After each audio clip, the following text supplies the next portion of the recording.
I don't have a background in psychology. I have a background in the humanities. I have my undergraduate in religious studies and women's studies from Swarthmore College, which is a liberal arts college. It's sort of similar vibe as here, small. And I ended up getting really interested in social justice questions around environment. And I wanted to study how it is that environmental ideas shape politics, shape worlds, shape behaviors, shape everything, all that kind of stuff. And I was particularly compelled by a geographer who explained to me that if I really wanted to understand social justice in my American Studies master's degree, she said, if you really want to understand social justice in American history, you really have to understand environmental history. And I thought that was sort of weird. I didn't expect that. I thought the two things were completely separate and had nothing to do with each other. And so I said, okay, I'll buy this a little bit. She taught me a political ecology class. She taught me a bunch of seminars. And I got completely hooked on thinking about the environment through a lens of social justice, but actually the sort of history and legacy of green hate in American history. So that was sort of my entry point into environmental studies from a very critical perspective. I actually had a very critical lens on climate change, not because I didn't want to go over the cliff of compassion about it, but because I thought of climate change actually as a frame around environmental problems that was very exclusionary, not very welcoming to diverse populations, that was very much about polar bears and not about people, as the phrase often goes. So I remember writing seminar papers against climate change as a frame for environmental justice or something. I mean, that's kind of my orientation. You have to understand that's my background to then come to this topic. It took my students years and years into this and thinking about climate change as a social justice issue, which happened with the People's Climate March. That was sort of the big moment where climate justice was born and came onto the scene, where social movements for justice and stuff like migration issues came together with labor issues, came together with climate issues. That was a really big moment for me where I thought maybe climate change is an actually important lens for social justice, not an impediment to it. And then my students forced me to go the next level with this by coming to class super despairing about both climate and social justice issues and their interconnections. And really, they came to class knowing more about these interconnections than even I did, because like I said, I had kind of put up this wall around climate. I wasn't going to think about it.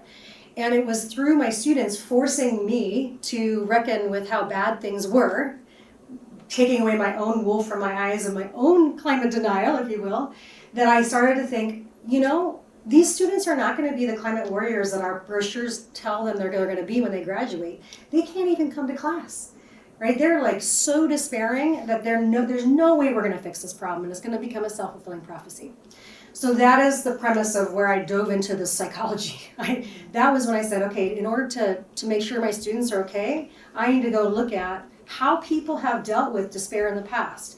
What is the way climate is framed that makes it so despairing? What are the types of things that social movements in the past have done to deal with aspects of wisdom, aspects of despair, and having setbacks when you can't see the efforts you're putting forth and coming to pass. So I went to social movement theory, I went to biography, I went to social psychology, a lot of social psychology, dived into that. The beauty of being an interdisciplinary person and trained in interdisciplinarity was that this was perfectly fun and fine for me, and I was perfectly happy to go pretend I was a social psychologist, and which I'm doing right now with you all. So I look forward to the fact, I know that there's a lot of really deep psychology wisdom in this room, and I look forward to learning more. I had to kind of reach out and find my interlocutors to help me with getting deep into that research. It's been really, really fun, and then I even took a leave of absence last year because this stuff just kind of exploded in the last few years. I don't know if you've become more and more aware of the prevalence of climate anxiety in the news and everyone talking about it. So I said, this is where I can make an impact, and I really want to do that work. And so I did that. I also led a climate wisdom lab, to speak of climate wisdom.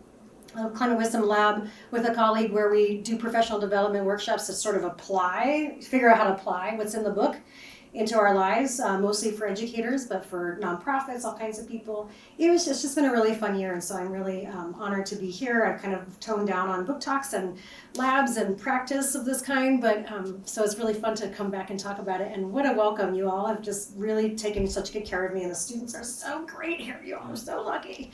So that was really fun. Okay, so that's a little bit of why I got into this topic. Is for the students, and I thought, these students are going off at the edge of a cliff, and we're not going to be able to save this planet if this is how they're feeling. So given that I have to do assessment and things like that, and I looked at our program learning outcomes and our course outcomes and our institutional learning outcomes, and nothing in there said, what are their existential tools that they're going to have to be able to actually implement the stuff that they're learning in the classes. Nobody seemed to have a lens of emotional skills to do this work. And so I asked the question, and I dove into the research. What are the emotional tools that they need? And that made, as you always do with a research question, the research question kind of got threw out 15 times, and I decided that the question itself was all kinds of bogus and had problematic assumptions, etc., and redesigned the question. But that's where it kind of began, and hopefully there's some answers to that question here. And I really enjoyed coming at this from a scholarly perspective and not just like a clinical perspective. There are lots of people, including, we talked about Sarah Newman earlier today, who are really doing this stuff from a mental health perspective, and I really like holding on to the scholarly orientation instead of just asking questions like, how do we cope? How can we manage this? I like to think about, why is this happening right now? What does this phenomenon tell us about our culture right now? That kind of thing. So you'll see a little bit of how to cope, but also a little bit of that kind of scholarly questions that I ask. So the first slide has to do with how my students were presenting, to use your lingo in psychology. How are my students presenting? What's going on? And this was happening so much that it was overwhelming me, right? I started to burn out, and I remember complaining to some colleagues in the environmental humanities, I can't do any research because I'm just a therapist for my students, which I can't help myself. That's what I'm gonna do. I wanna help them. And she said, you should turn that into your next research project. So that's what this is. So you can thank my colleague for making this happen. She said, redirect. Okay. So yes, this is my new research project. What were students feeling? Where was it coming from? What are the cultural conditions that make these kinds of emotions and responses arise? And how can we maybe fix it and address this? I definitely was not interested in writing a book about 10 things we can do to save the planet. That was not my... There's a million of those out there. I'm not interested in talking about, how many straws you should use or not. That's just completely immaterial to me. I have to confess, it's not where my jam is. I really want to think about frameworks, mindsets, values, things that can happen in our heads right now that are not about behavior change. They're entirely about thinking about things in a new way. Because that is actually what heals me. That's what works for me. So I needed to go to where my own strengths and habits lie. So what were they feeling? They were feeling that there's no good that they can do for the planet, only impact. So many of my students have done the ecological footprint activity. I don't know if anybody's familiar with that. Is anybody this room familiar? A couple? Okay, so this is a survey that takes 10 minutes to fill out, and it tells you how many planets of resources that you use in your lifestyle choices. And years later, and even though educators are still using this tool, which drives me crazy, years later come to find out who, of course, created the ecological footprint exercise. Does anybody know this? Oh, no. BP. Yeah, BP could. Yeah, very good. Yeah, so BP created it. Playbook, textbook, tobacco industry technique to deflect attention away from their culpability onto individual consumers. So the environmental movement has been really complicit in many ways in creating some of the ways that my students were feeling. That this notion of everything that they do in their lives is all about impact, measuring how much impact the banana they ate was, how much the email cost the planet or whatever. So this kind of seeing everything they do in impact was very debilitating for them. Relatedly, they also have this feeling that all of humanity really sucks. And it doesn't help that a lot of their environmental science classes that they were taking, if they took any in high school, which is so awesome, so we got a chance to do that, we're telling them this, right? This was like human impact on the environment. This is what humans have done. When humans came around, this is what happened.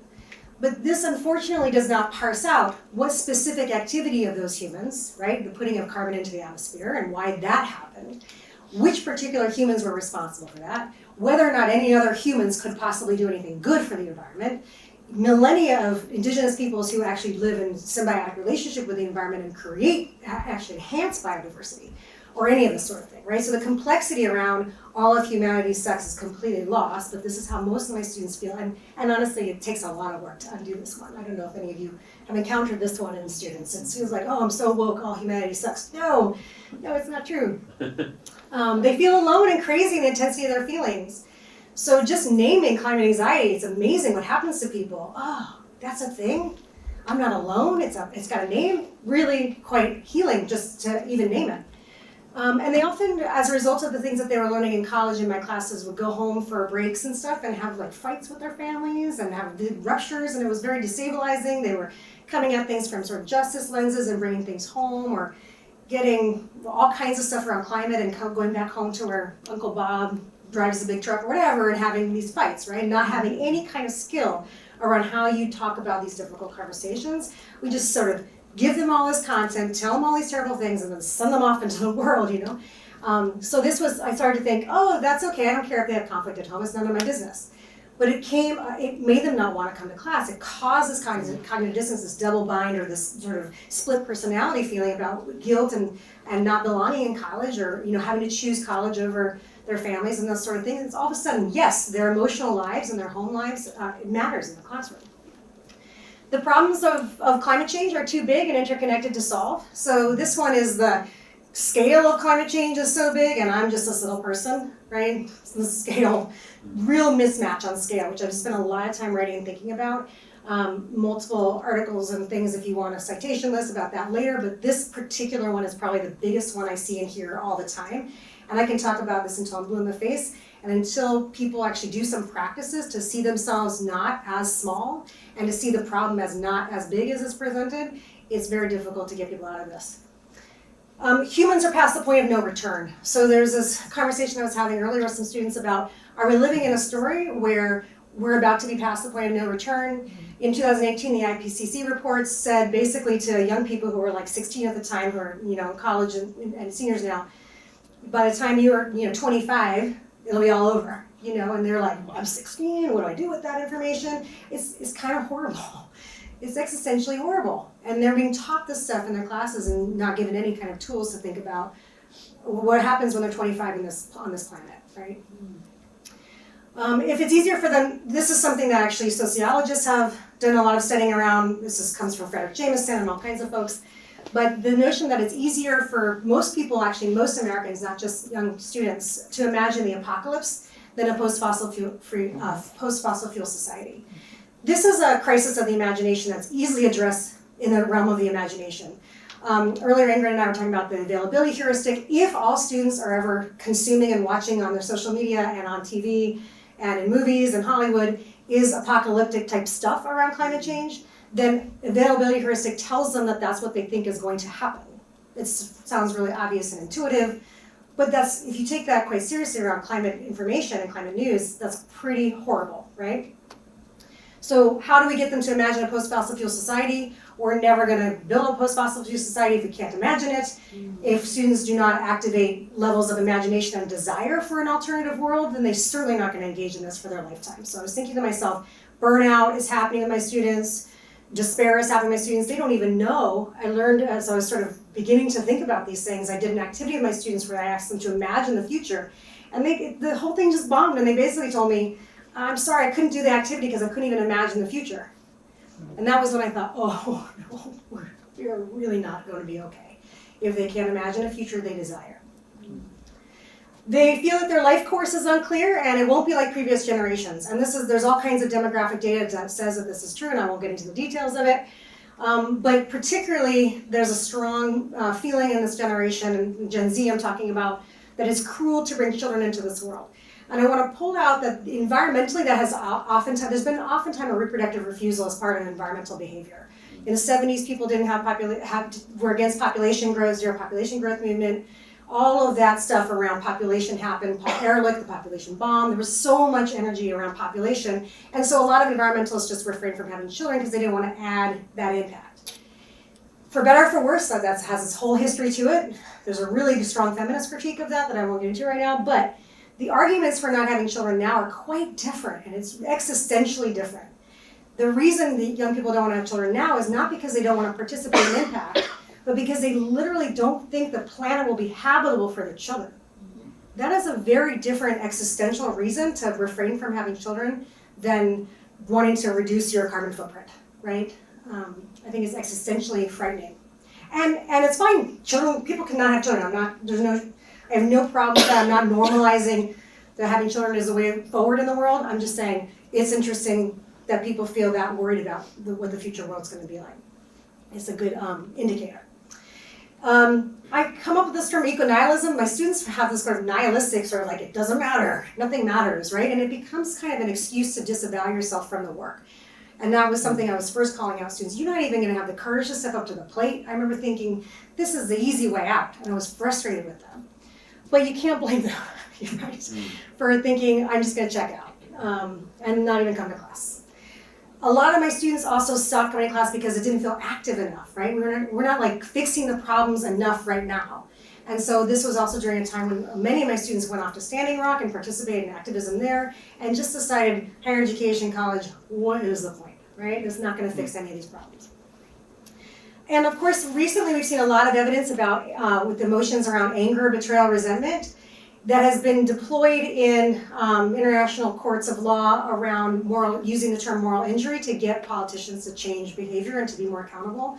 So young people's emotional lives is actually making political change, which is really cool. But yeah, all these words like empathic distress I didn't even know about until I started studying this stuff. And oh yeah, that's definitely what they're feeling, right? Sophie was saying, I was going to have empathic distress just reading your book, right?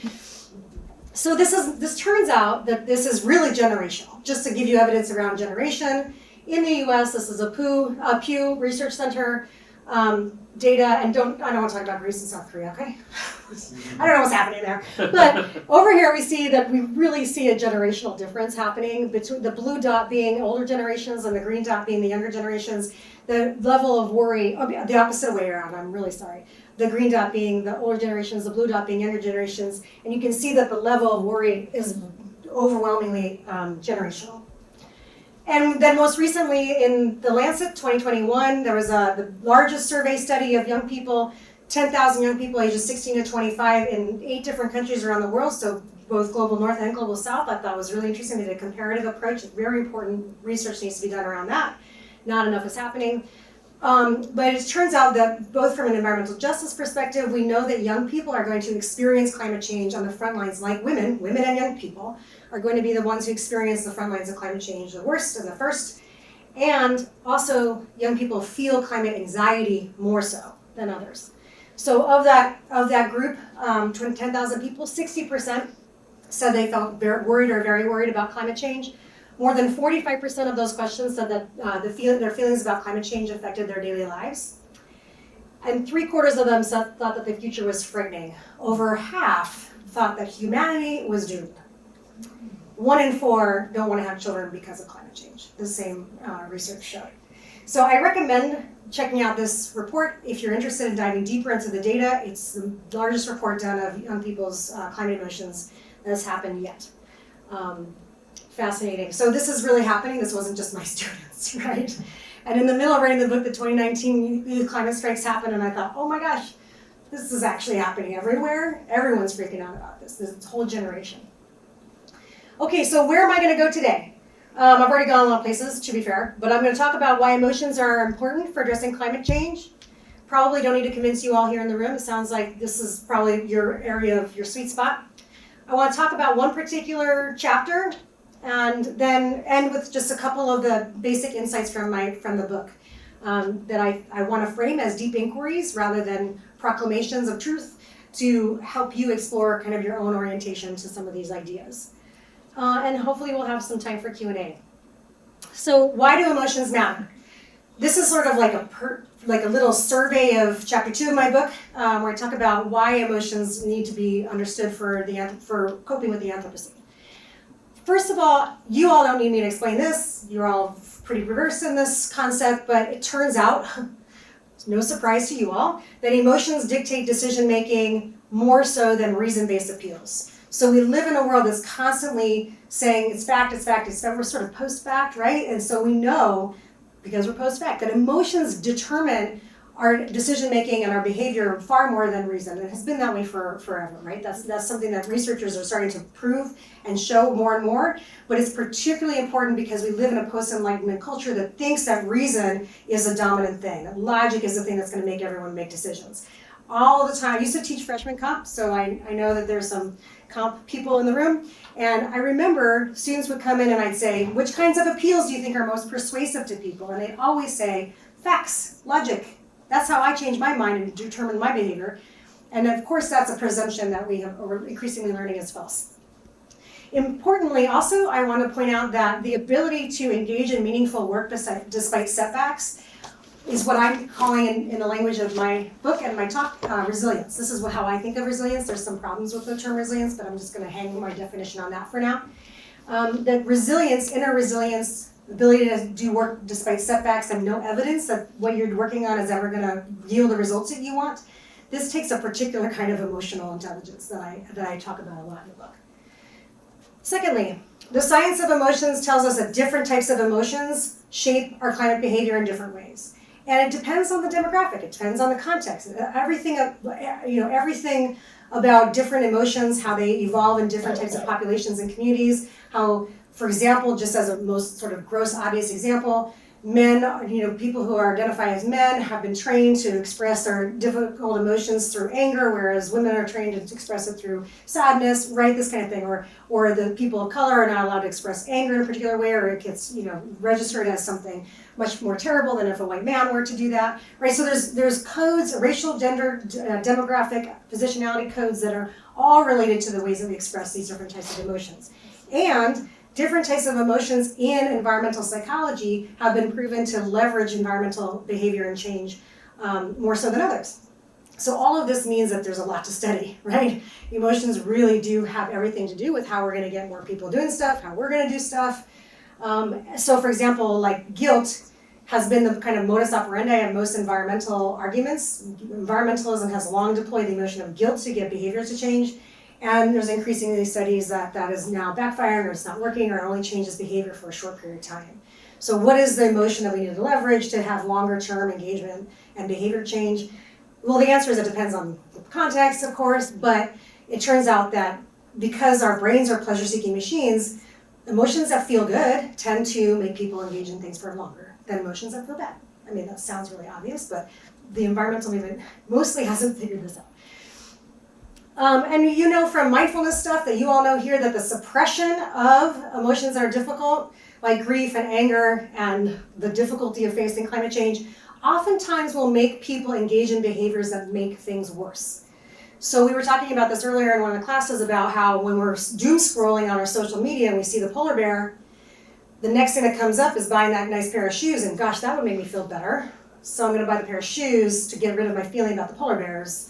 This kind of using distractions, using consumerism, using alienation from other people. A lot of times people deal with distressing emotions by isolating. All the same things that are true for difficult emotions in this culture that doesn't like difficult emotions, and a culture of toxic positivity, is true for climate stuff too, even more so because people aren't talking about it as much in climate spaces. And what I want to point out, and lots of people are pointing out, is that a lot of times the resulting behaviors of our inability to deal with bad emotions makes us do worse environmental things, right? Like shopping or whatever, right? Finally, this is the thing that kind of got me into it in the first place, was that we need our mental and physical health to be as resourced as possible. As one of my idols talks about, the revolution will be resourced, right? We need to be as resourced as possible, right? Because the whole point of the system is to burn us out, right? So we cannot change a system in a burned out state.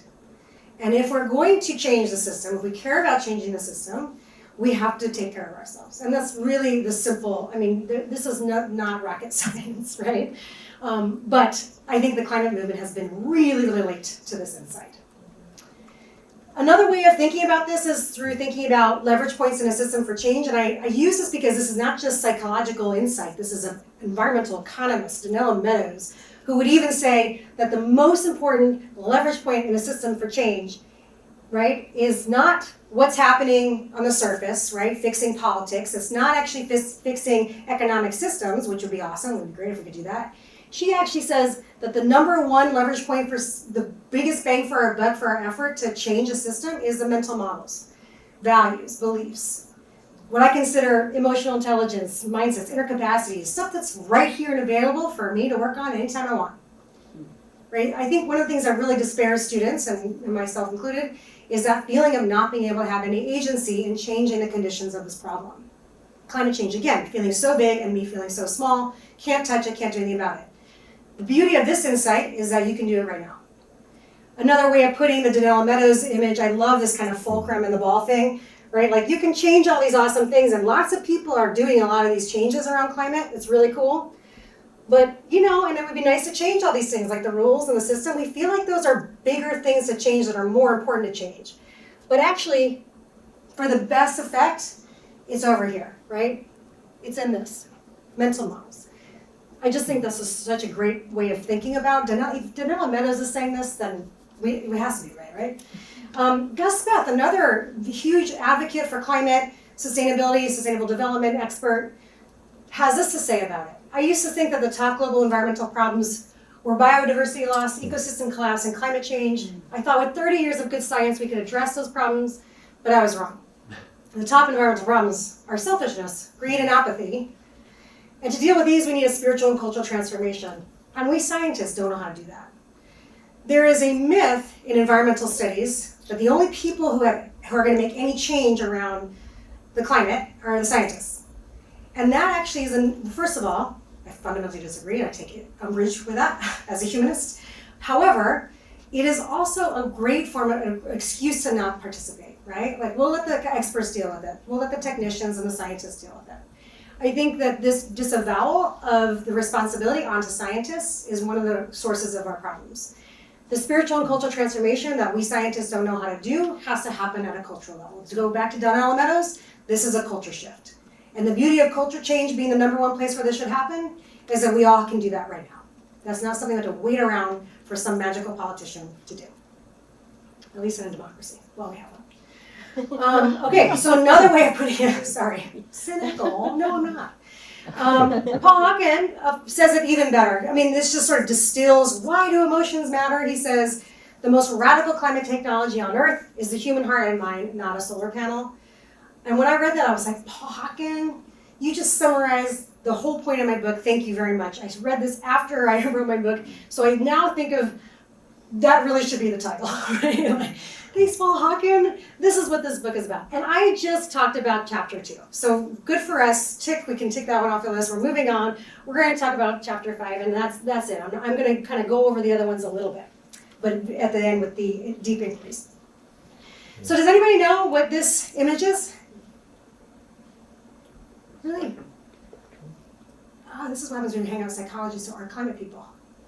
This is the warming stripes piece of art that represents the planet's temperature change since 1750 to, I'm trying to remember when this is, but when this is really matters, right? So the reason I bring this up, the reason why I have this kind of as a background thing here, and I'm going to bring it up a few times over the course of this next section of the talk, is because even something like a piece of art like this can have a story implicit in it, right? We know that. I mean, that doesn't take a genius to figure out. But when you look at something like this, you go, oh, that's just another way of representing scientific fact, whatever, I'm not going to question the story implicit in it. But no, it frames a particular history, right? It frames a particular agency. It frames what your role is and what's going to happen. It frames your emotional state, right? It's going to tells you how to feel. How does this make you feel? Depressed. Pretty depressed. Thank you. Okay, let's go with that. Let's start with that. Okay, so Joanna Macy, you might be familiar with her. She's a eco-Buddhist spiritual activist who's done a lot of work on nuclear stuff, human rights stuff, and of course climate stuff. She's written many books. She's a feminist as well. She has a particular set of practices called the work that reconnects, which I have done some practices with myself and some training around because I just think it's really effective. She has a particular activity called the stories of now, where she tries to draw attention to the power of the stories that we live in for determining how we're going to behave and act, right? Another evidence of how our emotions dictate our behavior more than logic or reason. So in the Great Unraveling story, she describes it as this: drawing attention to the disasters caused by industrial growth society. The Great Unraveling is a story of ongoing derangement and collapse of biological, economic, and social systems. Climate itself is unraveling. We have the 6th great extinction of species, hurricanes, earthquakes, floods, wildfires, everything being destroyed. Military operations, conflicts, famine, drought, numbers of refugees rise, systemic racism, all taking an immeasurable toll on human suffering. So when I read that story, it feels like truth to me, and I can feel my heart rate increase. I don't know if you feel that. Right? That is actually sort of the story we live in, right? That is what we mostly get in the news. And We know there's evidence to show that the negativity bias in the news towards terrible stories like that and apocalyptic stories, and again, remembering the availability heuristic as being partly why we're living in this story, has actually been getting much worse in the last 20 years. So side pin notes, footnote, why is the news getting worse over the last 20 years? Corporate buyout of media, that's a whole other story, right? But you can see here that the incidence of anger emotions coded from popular news cycles this is 47 popular news outlets. Anger has gotten much worse. Fear has gotten much worse. Joy somehow peaked. I don't know why it peaked there, but then it came down. We got even neutral emotion is down, and sadness has gone up a lot higher. Disgust, much higher. What is the story telling us? Does this shape the way we feel about climate despair? It has something to do with it, right? So negativity bias happening in the news. Negativity bias is also something that, as you know from studying the brain, right, is a bias in our brains. So we have this terrible feedback loop happening where the negativity bias in most of our brains has us putting our eyeballs on, therefore increasing the demand for that terrible news, which then makes it go algorithmically crazy, and we just get this terrible apocalyptic scenario that we're living in because our negativity bias is fomenting the news to be that. You know what I'm saying? It's a feedback loop problem. That leads me to thinking about if we can go there at some point, what is it that we can do to fix that? One of the big things that's happening out of that particular insight is solutions-based journalism. And so I just want to sort of hang that out there, that solutions-based journalism is a really significant part of the solution here. So some key elements of the Great Unraveling. Inevitability, right? You can do nothing to stop it, or it's just nature, or, I have a colleague who studies Nigerian climate emotions. That for them, mostly it's God's will, right? So 46% of Nigerians say it's God's will. They accept it as a fact. But the it's inevitable trope is really, really a significant psychological response to coping with this, right? The next thing was, great. Thank you. Decline, this sort of declensionist narrative, right? There was a time when things were really good over here in the blue, and then, oh gosh, right? We know that this trope of declension is really effective in American culture.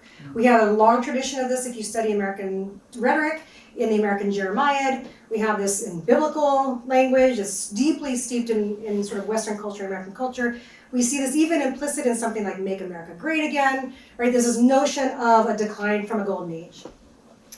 The scale of this problem is so big that we can't even touch it. So this is why philosopher Timothy Morton calls climate change a hyperobject. It is so dispersed across space and time, and we can't even perceive it. It's sort of like this postmodern weird thing that, then we therefore can't do anything about it. Unspecific actors are the culprit, right? All of humanity has done this, or really a pessimistic view of human nature. Humans are greedy and awful, which we saw in Gus Speth's quote as well, right? There's never any evidence of progress in these stories. Pathways for solutions are not there because this does not get eyeballs, right? And you think about the helpers, right? Like Mr. Rogers' mom talking about, look for the helpers, right? There's no helpers in there. Nobody's good. People are always the bad. And of course, as we can imagine, you said you felt depressed just looking at this image. The intended emotional effects, fear, anxiety, resignation, powerlessness, apathy, separation, urgency. And I just want to put it in the cloud over here, like, who do we think this serves, right? To have people feeling this way. Okay, so what does this do to our capacity to respond? You all understand about the concept of the window of tolerance. When people are regulated in their nervous systems in this range of the window of tolerance, they tend to be able to do things that are necessary for climate action. Climate action requires thinking about long-term, beyond just your own lifetime. 7 generations, that's in some indigenous communities would call it. Casting a much wider net around time. It requires thinking about the collective good. It asks all kinds of things that we are not able to tap when we are dysregulated. So dysregulated people and good climate action do not go hand in hand, right? And this band, you all know, as you're more and more traumatized and you haven't processed it, this band can narrow and can spend most of our time in hyperarousal. Or if we're really healed and done a lot of work, we can expand it, right? What I'm arguing is For climate disruption, we really need fat windows of tolerance, right? This is really where we need to spend some effort. This is, in fact, not just true for thinking about the window of tolerance in your nervous system, but as we know from mental and physical health being very, very intimately linked, when we have ourselves under that kind of chronic, ongoing climate anxiety stress or any kind of pressure around our ability to feed our children, or sea levels rising around us, any of this kind of stuff where we can't even thrive or think about it, there's no way that we can be in our window of tolerance to respond to that kind of threat. And of course, these kinds of things down here: alienation, antisociality, selfishness, rigidity, pessimism. This is not good for climate change, right? This is not good. We talked about this earlier in class, this concept of pseudo-efficacy, which many of you probably know a lot about. But this notion that if you think you can, like the pleasure, the positive feeling that you might get from solving a little bit of a problem is outweighed by the discomfort or unpleasantness you experience from not being able to solve the whole problem, then you don't even try, right? The discomfort of not being able to solve the whole problem outweighs even the pleasure of being able to solve a small amount of it. So this has to do entirely with our perception of how big the problem is. Stuff we can work on in our heads right now, right? We do not have to perceive the problem as a hyperobject. We do not have to perceive it as so big we can't touch it. That is another excuse of disavowal. So I put it to us, let's think differently about the scale and size of the problem. And to another point I'll spend a lot of time talking about at the very end, that's not just the problem we have to right size. We also have to right size how much power we individually have. Most of when I hear people talk about their despair, I often think, are you from an individualistic society, right? Are you walking around, swimming around in the water of American individualism? Because if you are despairing about the climate, that means you feel like you are alone responsible for fixing it. And that's simply just not true. Okay, so what's happening here? A little bit of a cycle, right? Our negativity bias has us living in the story of the great unraveling, which makes us feel soon and efficacious, or other things, right? All this stuff that makes us not be regulated. It increases our apathy, inaction, and fear, which of course creates more problems, so it becomes a self-fulfilling prophecy. Another way of putting it is this way, right? As climate change is more, we're more worried, we disassociate even more, inaction results more, right? You see how collectivity is an essential, important intervention, in addition to the aspects around regulation, right? Fear and anxiety causing us to freeze up. Joanna Macy offers an alternative. In the alternative of the Great Turning, she says, we hear the story and we don't want to have it to have a last word. The Great Turning is a transition from industrial growth society to a life-sustaining society. Attitude shift. Again, this focus on attitude shifting. Frames, mindsets. From exploitation to respect, extraction to regeneration, competition to cooperation. Imagining a future you desire instead of just one that you fear, etc., etc., etc. I could go on forever, adding to her list right here. More and more people see that we're interwoven. We recognize that solidarity with one another is a way through these crises, and we join together to act for the sake of the earth. What's happening here with the Great Turning? The future is ours to make. Better worlds are possible if we can let go of the old ones. A movement of helpers exists. Awareness of the collective and the ancestor perspective, I'm referring to Olufemi Taiwo's beautiful book, Reconsidering Reparations here, diminishes individualism and alienation, which of course only serves those in power. Specific people and systems are to blame. It's not all of humanity, right? And therefore we can target that and hold accountability. There is just as much evidence that humans can be good as bad. Examples of the Great Turning will not make the news, so it's very difficult to put your brain on it, get your attention to find it, right? It takes actual effort. It's not the stuff that's getting fed up by your algorithms automatically. Of course, the intended emotional effects: hope, efficacy, empowerment, right? Solidarity, pleasure, dare I say even joy. So these are emotions that don't often get associated with climate change, right?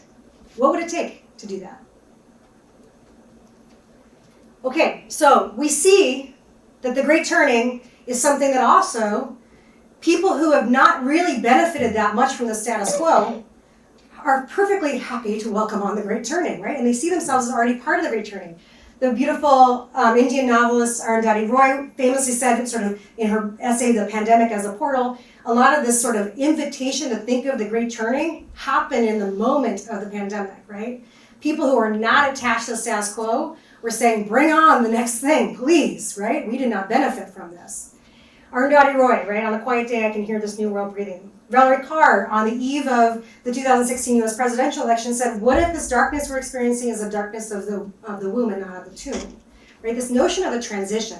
Vanessa Andreotti, a beautiful, amazing indigenous writer, book, Hospicing Modernity, I highly recommend, talks about hospicing an old world, the practices that we need to hospice the ways things were before in order to bring about what's coming. And of course, I love this graffiti that came out in the moment of the pandemic about not going back to normal. Normal wasn't good unless you want to normalize greed and extraction, right? We should not long to return. We're being given an opportunity to birth this new world, one that fits all of humanity and nature. So the sort of invitation to think about rupture as an opportunity to let go of something that wasn't working and harmed a lot of people. Indeed, living in a story of the Great Turning has been a matter of survival for the most vulnerable in the climate scenario. This is the Pacific climate warriors who during on the sort of surrounding the Paris Climate Accords were really making a big effort to re-narrate the inevitability aspects of this discussion about 1.5 degrees, right? Can we tolerate the global temperature rise of 1.5 degrees? And they're saying, if you do, we will drown.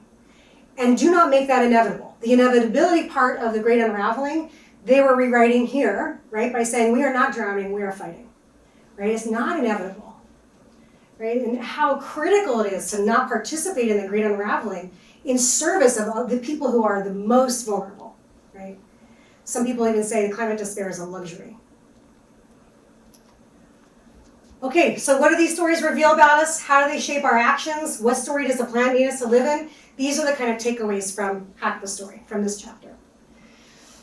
I'll leave that up to you to think about, but those are questions I'm not too interested in which story is more true, right? The Great Unraveling and the Great Turning. If we agree that the planet needs us to do something, then we probably should actively seek to live in the story that serves the planet the best, and ourselves, right? Thinking about how this might work with our psychology again, the human brain is built to associate forward action with a reward, not avoiding harm. So we should reframe our climate work around information that induces hope, not dread. This is another way of kind of doing the circle the other direction and seeing how that plays out for climate action. So to wrap up, questions to build your existential toolkit. I love this. This is one of my favorite images to share with students. The sense of climate change being too big and I'm too small. I love Clarissa Pinkola Estes' beautiful essay, We Were Made for These Times, in which she says, ours is not the task of fixing the entire world at once, but of stretching out to mend the part of the world that is within our reach. And this is really one of those ways that I try to help students understand the scale aspect. Again, to scale, McKibben said this, Bill McKibben famously said this in a moment of despair. Someone asked him famously, what's the one thing I can do? One thing I as an individual can do to fix this problem. And then his response in a moment of frustration and depletion was, stop being an individual. And I love that, right? This ancestor principle, this notion that we're not alone and that we need to do all the work that we can, and we don't have to do all the work in our own lifetimes. Seeing ourselves as a link in a chain offers radical patience without complacency. And the reason why I think radical patience is really crucial is that I talk about this in the last point, is that urgency is actually a really dangerous mode to operate from. It burns us out, but also urgency is the thing that people use as an excuse to jump past deliberative, inclusive processes, right? So it is really oftentimes a crisis epistemology that makes people do things that are really harmful to people who don't actually already have a seat at the table. So urgency can really become this excuse to just get the thing done the way you want to, instead of making sure you're doing the right kinds of processes. So the questions here, if you consider yourself in a chorus of people across history and also around the world, Paul Hawken famously talked about this as the blessed unrest, right? How might that shift things for you? How might your despair or burnout be related to the culture of individualism? How might healing your own sense of individualism heal us, each other, and the planet? Right? So individualism really may be something at the core that I'm trying to get to here. This is one of the chapters in my book about being less right and more in relation. This was really difficult when my students would come back from their breaks and tell me about these fights. I would say, I don't care that you're having fights with people. I don't care that you're ruining relationships with people. I just care that you are having really good arguments, right? Like, and you're winning them. And I was like, I'm just arming you in good arguments so you can keep winning people over to the cause, right? This is not how it works. And I was totally delusional, to think that this was what was going to go on with my students. So my students oftentimes come to me and will say, how do I deal with this interaction or this person or this fight I'm having? And I will say, do you think this relationship that you have with this person is important for your well-being? Because that is far more important. And actually, if we think about, a lot of times I'm thinking about Kyle Powys-White's work. He's a Potawatomi climate philosopher out of the University of Michigan. He talks about actually the root cause of our climate crisis is ruptured relationships. The inability for us to have relationships with ourselves, we're completely out of touch with each other. We're absolutely happy to destroy those, and especially the more than human world.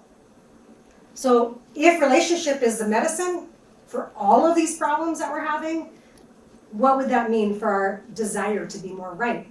Right? That's the tension. How might our crises how are our crises rooted in a crisis of relationship? That's Kyle Powys-White's really big question. What would it take to be less right and more in relation in your own life? This is difficult. We're super trained to deal with discomfort by beating people over the head with how right we are.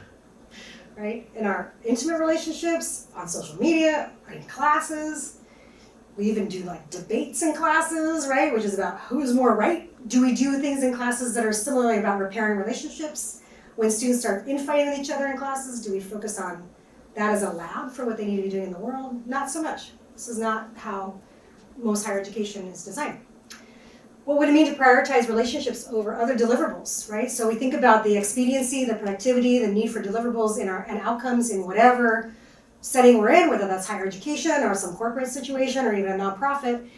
When we feel time scarce, when we feel really pushed by that urgency, we oftentimes let those relationships go, right? So this is really famous. You might be familiar with the Good Samaritan experiment. Is that something people are familiar with? The Good Samaritan experiment was done in the 70s, talking about how when people feel themselves to be really time scarce, they tend to be less kind to each other, right?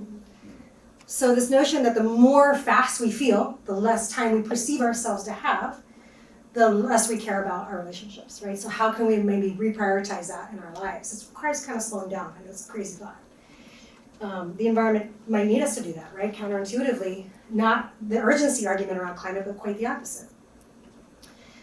Stop letting harmful systems work through you. So what are the deep inquiries here? How are you invested in the status quo? I know I am. In what ways do you donate your energy, body, actions, and thoughts in service of destructive systems, right? To the point earlier about your despair being in service of those who existing people in power, right? Which story do you amplify in your life? When you see some sort of doom and gloom story on social media, are you sharing it? Because you are also creating stories all the time, right? And when we're doom and glooming, that is perpetuating that for everybody else. The negativity bias is super strong in us, and we would have to practice to not go there. Who does your perception of powerlessness and fatalism serve? I love Tricia Hersey's book, Rest is Resistance. Has anybody encountered this book yet? Yeah. So I wish she had a whole chapter on climate, but she did not. A whole center note. Right, you have to do this for the climate movement. This has been the one that has been the most significant for me. Am I aware of how I spend my attention every day? What would it take to shift my attention to nurturing that which I love rather than fighting that which I fear? So this goes to the point of the scale again, right? Oftentimes, students and myself, we often think of our job is to fight the thing that's scary, the bad thing. Let's resist the bad thing. Take down the bad thing. But we can also make the bad thing smaller by making the stuff that we want instead bigger, right? So just like anything, attention makes stuff grow in reality, not just in our own minds. We treat the stuff that we love with fertilizer and soil and good water and sunshine, it grows, right? This is a significant insight for my students too when I think about how is it that my syllabus has a bunch of stuff that they love on it. Is most of my syllabus stuff that they're afraid of? Or is my syllabus full of stuff that they love? Stuff like that, right? I think that love versus fear, to go to the point of the emotions that drive us more. Hope versus dread, right? These are the emotions that drive us to engage for a lot longer. Resisting urgency. So I mentioned earlier about crisis thinking. It can lead to fear, fatalism, burnout, and even harm in the name of urgency. So climate urgency is, of course, absolutely 100% explicitly cited by the El Paso, Christchurch, and Buffalo shooters as the reason for their violence. Mass shootings, the history of eco-fascism in America often come out of some sort of environmental crisis urgency thought, right? It manifests and foments and fosters existing xenophobic tendencies, of course. I'm not suggesting that they only are bad, but there's a real danger here to thinking about urgency trumping all the other things. And I oftentimes hear my students say, we can't have social justice until we have a planet. And that's the kind of thinking I'm talking about, right? That kind of urgency so that we can just skip over the kinds of things that really are needed to build those relationships frightens me, right? How am I slowing down and tending to relationships heal our wounds? Can we begin to see caretaking, healing, and regulating our nervous systems as urgent actions, right? Like urgency and action, I'm putting on quotes because I'm sort of trying to reframe, right? Having us sort of flip the script on what urgency might be, what is urgent, and what is even an action. When my students come to me and say, oh, I'm gonna meditate, but that's not really an action, I often think, oh, yeah, you're right, it's not an action. Wait, hang on. Maybe it is. Maybe it is. You know, stuff. I mean, that actually happened with a student. I had them do an action in place assignment, and she came to me with mindfulness as her action, and I would be like, no, that doesn't count. And then I changed my tune and learned a lesson. You know, I was like, what? And now, of course, I meditate and do mindfulness. I actually have teacher training in mindfulness, so I really have come a long way. She taught me a lot. That was my last slide. I just want to let you know that I have a book coming out that's explicitly for educators in the spring. It's an edited collection, taking the sort of existential toolkit concept for how to teach in a burning world. So I hope that this will also start to take its own direction in life too. I think that educators need a whole also set of retraining and unlearning and rethinking to help them, to support them with their students as well. And thank you. I hope that we have some time for Q&A.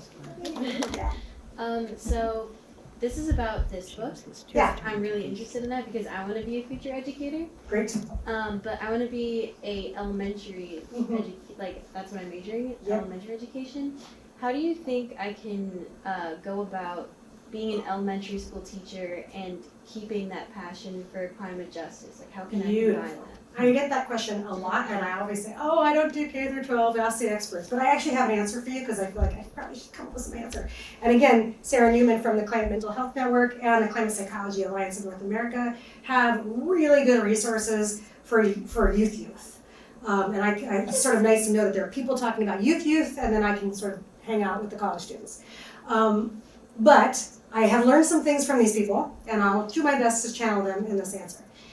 They would say that it's not that to teach from a perspective of hope and the psychological awareness is not about walking on eggshells with students. It's not about refraining from telling them the truth. It's none of that stuff. It's not rose-tinted glasses. It's not toxic positivity.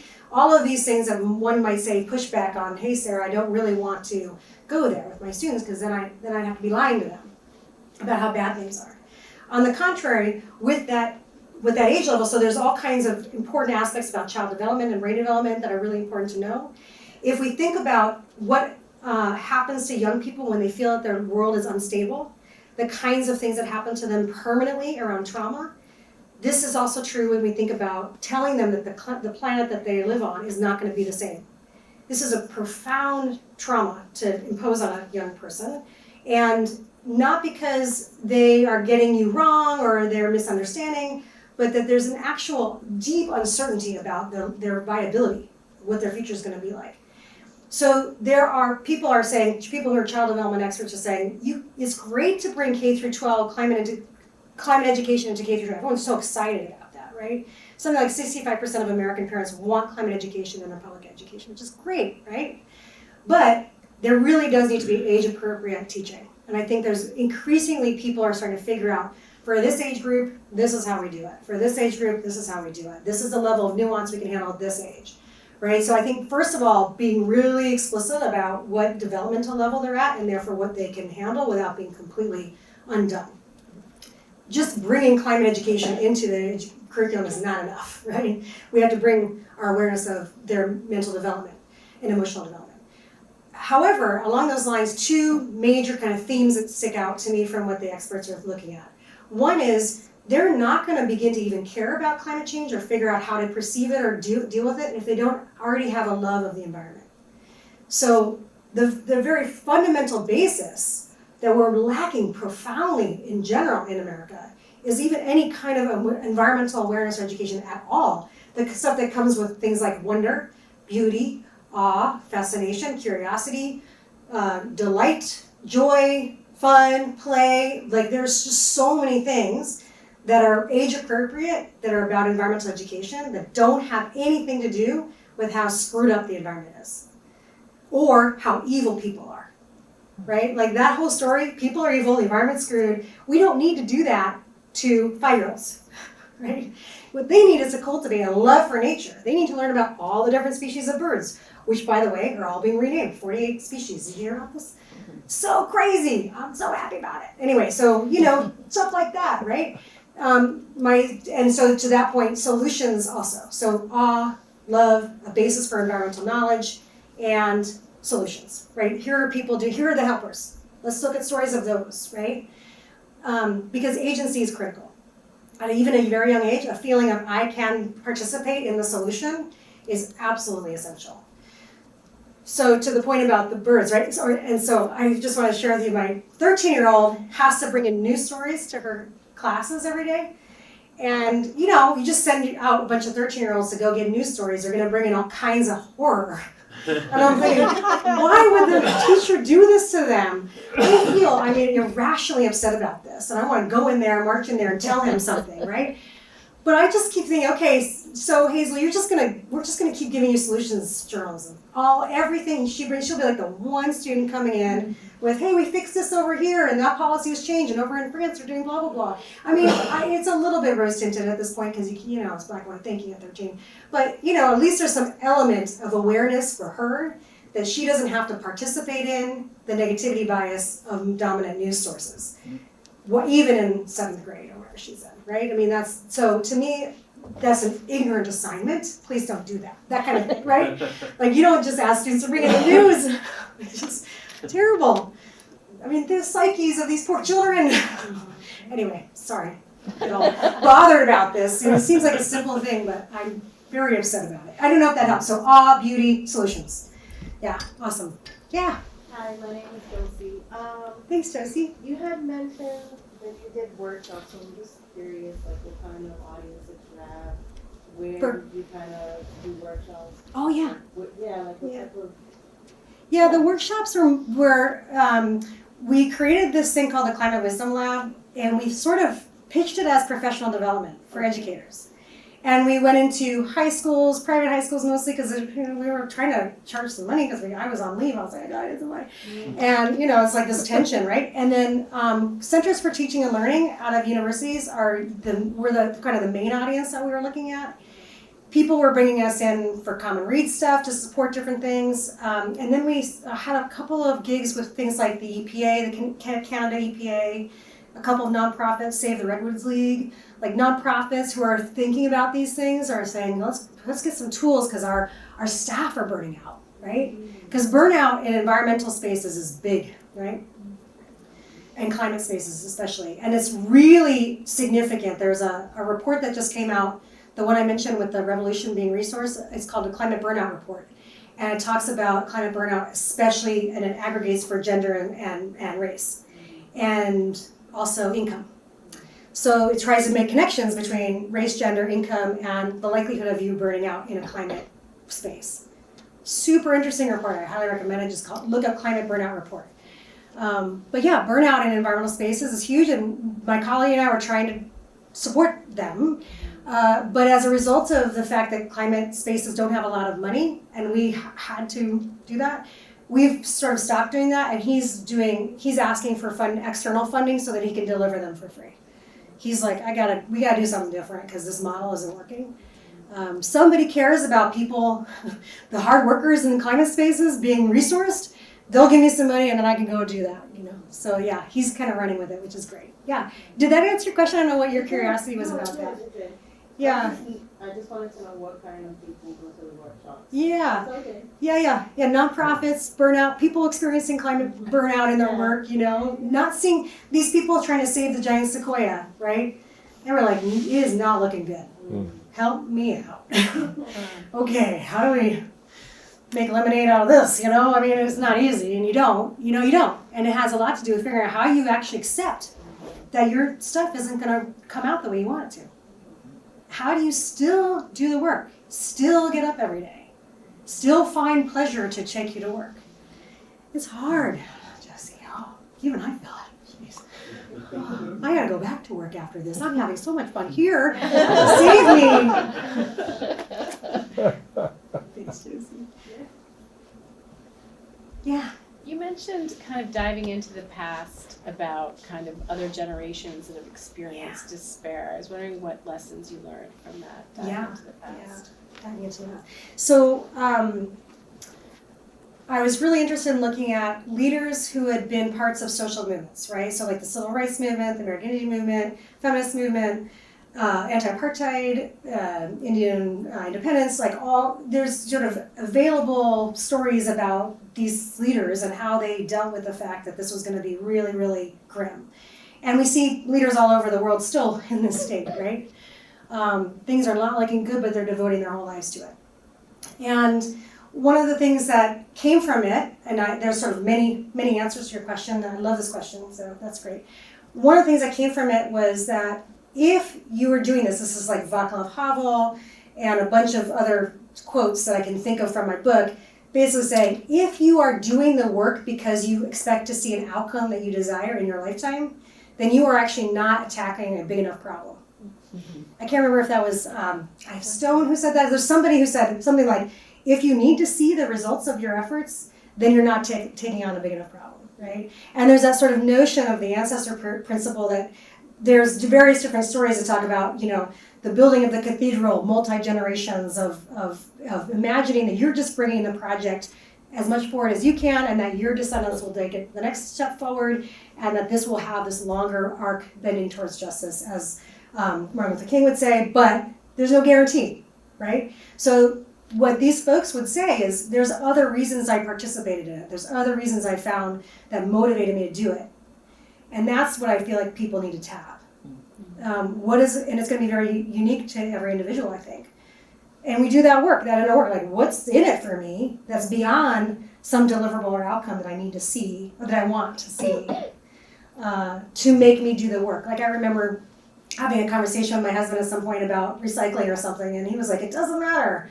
And I said, do you need to see the results of it mattering? I mean, what if it does matter? How do we know? How will we even know if it matters, you know? How can you even, it's like being a teacher. You might affect people and they will go their whole entire lifetime and never tell you that you made a difference in their life. And do you not do it now because you're never going to know, you're never hear from that student? So it's the same kind of concept. We still get up and teach, right? We still know that it's worthwhile to try.